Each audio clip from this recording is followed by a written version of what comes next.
Hi friends, welcome to zero to hero. ഇന്ന് നമ്മൾ തയ്യാറാക്കുന്നത് ഒരു അടിപൊളി കൂന്തൽ തന്നെയാണ്.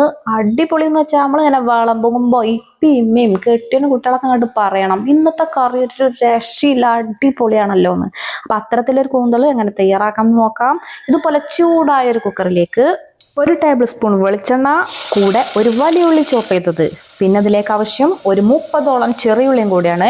അതും കൂടി ഇങ്ങോട്ട് ഇട്ടിട്ട് നന്നായിട്ട് വഴറ്റി കൊടുക്കുക. ചെറിയ ഉള്ളിയുടെ എണ്ണം കൂടും തോറും കറിൻ്റെ ടേസ്റ്റ് കൂടും എന്നുള്ളത് മറക്കരുത്. ഇനി ഒരു പ്രധാനപ്പെട്ട കാര്യം, ഇതിലേക്ക് ഈ ടൈമിൽ ആവശ്യത്തിന് ഉപ്പും കൂടി ചേർത്ത് കൊടുത്താൽ പിന്നെ 5 മിനിറ്റ് വഴറ്റേണ്ടത് 2 മിനിറ്റ് വഴറ്റിയാൽ മതിയാകും. കൂടെ ഇതിലേക്ക് ആവശ്യം കറിവേപ്പാണ്. ഇവിടെ ഉണ്ടായ കറിവേപ്പായതുകൊണ്ട് ഇതിലേക്ക് ഞാൻ ആവശ്യത്തിലധികം ഇട്ട് കൊടുക്കുന്നുണ്ട്. നിങ്ങളെ കയ്യിലുള്ളത് പോലെ 1, 2, 3 ഇനി ആവശ്യത്തിന് അധികം ഇട്ട് കൊടുത്താലും കുഴപ്പമൊന്നുമില്ല.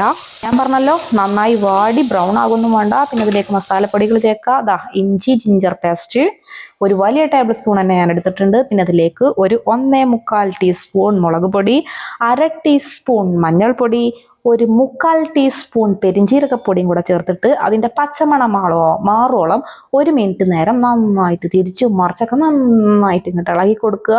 ഇത് ഞാനിപ്പോൾ 1 മിനിറ്റ് വഴറ്റി കൊടുത്തിട്ടുണ്ട്. ഇനി ഇതിലേക്ക് തക്കാളിയും കൂടെ ആവശ്യമായിട്ടുണ്ട്, അത് ഈ സമയത്ത് ചേർക്കാം. ഞാനിവിടെ ഒരു തക്കാളിയാണ് ചേർക്കുന്നത്. അതും കൂടെ ചേർത്തിട്ട് നന്നായിട്ട് ഇളക്കി കൊടുക്കുക. പിന്നെ ഇതിലേക്ക് ആവശ്യം നമ്മൾ ക്ലീനാക്കി കഴുകി വൃത്തിയാക്കി വെച്ചിട്ടുള്ള കൂന്തലും കൂടിയാണ്. 1 കിലോ കൂന്തളാണ് ഞാനിവിടെ എടുത്തിട്ടുള്ളത്. ഞാൻ കൂന്തലിൻ്റെ തല അടക്കം എടുത്തിട്ടുണ്ട്. അപ്പം അതിൻ്റെ എല്ലാ ഭാഗങ്ങളും നമുക്ക് ഉപയോഗിക്കാം. ക്ലീനാക്കി അടിപൊളിയായിട്ട് ഇങ്ങോട്ട് എടുക്കുക. നന്നായിട്ട് തിരിച്ചു മറിച്ചൊക്കെ ഇങ്ങോട്ട് ഇളക്കി യോജിപ്പിച്ച് കൊടുക്കുക.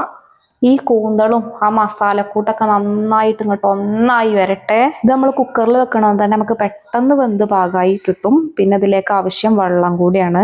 ഞാൻ അധികം വെള്ളമൊന്നും ഇതിലേക്ക് ചേർക്കുന്നില്ല. ആ മിക്സിൻ്റെ ജാറ് കഴുകിയിട്ടുള്ള ചെറിയൊരു ബൗളിൽ കുറച്ച് വെള്ളം മാത്രമേ ചേർക്കുന്നുള്ളൂ. ഇതും കൂടി ചേർത്തിട്ട് നന്നായിട്ട് ഇളക്കി കൊടുക്കുക.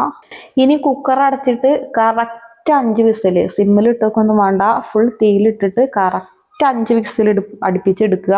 പിന്നെ 5 വിസിൽ അടിച്ചതിന് ശേഷം ആവിയൊക്കെ നന്നായി പോയി ചൂടാറിയതിന് ശേഷം തുറന്നാൽ മതി. ഇതുപോലെ ഇത് കറക്റ്റ് ആ ഗ്രേവിയിൽ നമുക്ക് കിട്ടിയിട്ടുണ്ട്. ഇനി വെള്ളം നിങ്ങൾക്ക് ഇത്ര ഗ്രേവി വേണ്ടാന്നുണ്ടെങ്കിൽ ഒന്ന് വറ്റിച്ചെടുത്താൽ മതി. ഇതിപ്പോൾ നന്നായിട്ട് ചൂടാറിയതുകൊണ്ടാണ് ഒന്നും കൂടി കുറുകി നിൽക്കുന്നത്. ഇത് കറക്റ്റ് പെർഫെക്റ്റ് ആയിട്ട് നമ്മൾ ഉദ്ദേശിച്ച രീതിയിൽ തന്നെ കിട്ടിയിട്ടുണ്ട്. ഇനി നമുക്ക് ഇതൊരു വേറൊരു ബൗളിലേക്ക് മാറ്റാം. ഇത് നെയ്ച്ചോറിൻ്റെ കൂടെ അതുപോലെ സാധാ ചോറിൻ്റെ കൂടെയൊക്കെ കഴിക്കാൻ അടിപൊളി ടേസ്റ്റ് തന്നെയാണ്. നമ്മൾ ഡെയിലി പല കറികൾ വിളമ്പണ്, പക്ഷെ വിളമ്പുമ്പോൾ അത് ഒരു രക്ഷയില്ല കേട്ടോ മോളെ, അടിപൊളി ആക്കണമെന്നാണ് പറയണം. അപ്പം എല്ലാവരും ഇതുപോലെ തന്നെ തയ്യാറാക്കി നോക്കുക.